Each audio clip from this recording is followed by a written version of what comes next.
How's it going, everyone? So today I'm going to talk about how to get rid of an umbilical hernia without surgery. So before I get started, please subscribe to my channel if you guys haven't already. I do appreciate the support. It helps my channel grow. Also, if you're interested in online personal training from me, simply comment below in the comment section. I will get back to you guys with more details.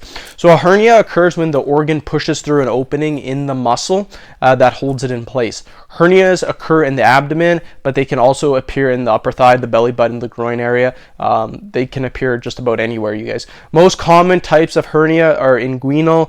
These are the most common and make up 3/4 of all hernias. You do have the umbilical as well, you guys. A hiatal hernia is when your stomach protrudes up through the diaphragm in your chest cavity. So umbilical hernia and incisional hernias are also other examples of hernias, you guys. So you have so many different types of hernias, you guys. Hernias are caused by a combination of muscle weakness and strains. So if you ever seen or heard someone talking about hernias and they're lifting weights and they're like, oh, I got a hernia, I can't lift weights.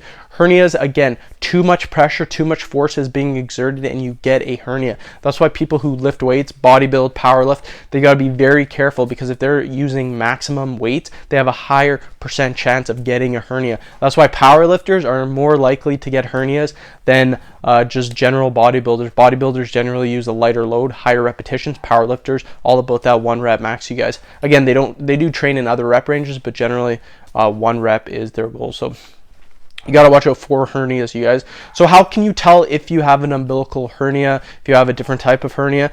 Very simple. There will be a lump in the area. So if you think there's a lump there, or you can feel a lump, chances are it's probably a hernia. So how can we get rid of them without surgery? You can reduce the swelling of the intestine so your digestion is normal. So make sure you are eating a moderately healthy diet. This is probably the #1 tip that I can give you guys.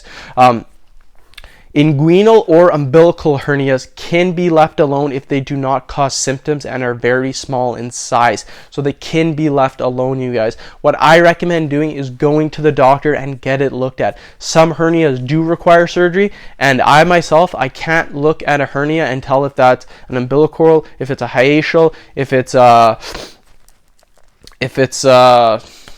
an incisional, if it's the different types of hernias. I can't physically look at them and tell the difference. I just know if there is one, there's going to be a lump in that area. So if I can't tell, generally you guys probably won't be able to tell either. That's why a doctor, he will be able to tell. So I know if you have an inguinal or umbilical, if it's small, you can just wait. But how do you know that it's umbilical or inguinal? How do you know it's not a hiatal, or if it's not another type of hernia? So it's good to get them looked at just to make sure that you know what type you have. So again, it could be hiatal, inguinal, umbilical, you don't know. So again, go to the doctor, get it checked out. End of video. Thank you guys so much for watching. Please subscribe to my channel if you haven't already. Please like the video and share it. Thanks again.